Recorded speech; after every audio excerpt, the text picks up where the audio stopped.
Sementara itu, untuk mengetahui secara langsung kondisi masyarakat sekaligus mendengarkan aspirasi, anggota DPRD Kabupaten Banyuasin Dapil 6 melakukan reses ketiga pada masa persidangan pertama tahun 2025.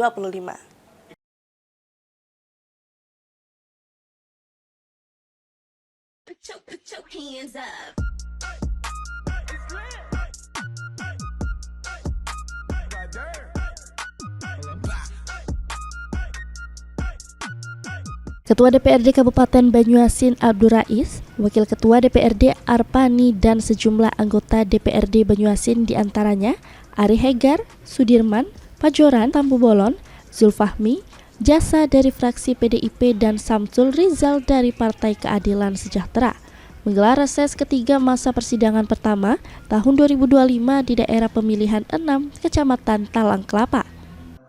Namanya nikmat sehat, nikmat kesempatan, dan nikmat yang lainnya, sehingga pada pagi menjelang siang hari ini kita sama-sama dapat tidak layak, tetapi yang karena sendiri Pak Lurah mungkin aman aku bisa diajui benda rumah, kita wajui benda rumah.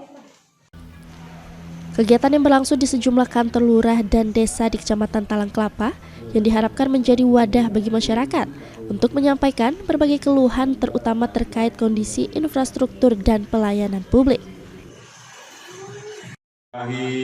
Wabarakatuh.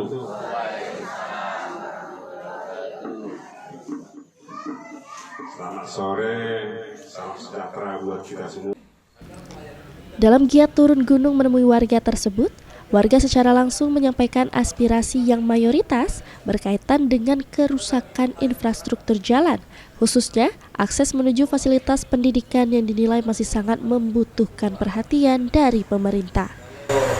Kita berusaha di Banyuasin, artinya memang harus nyambung dengan komunikasi. Ini jadi PR kami juga. Kenten Talang Keramat ini perumahannya berkembang besar, tapi penduduknya dan nambah-nambah. Itu penduduk, belum lagi pajak. Tim Liputan PAL TV.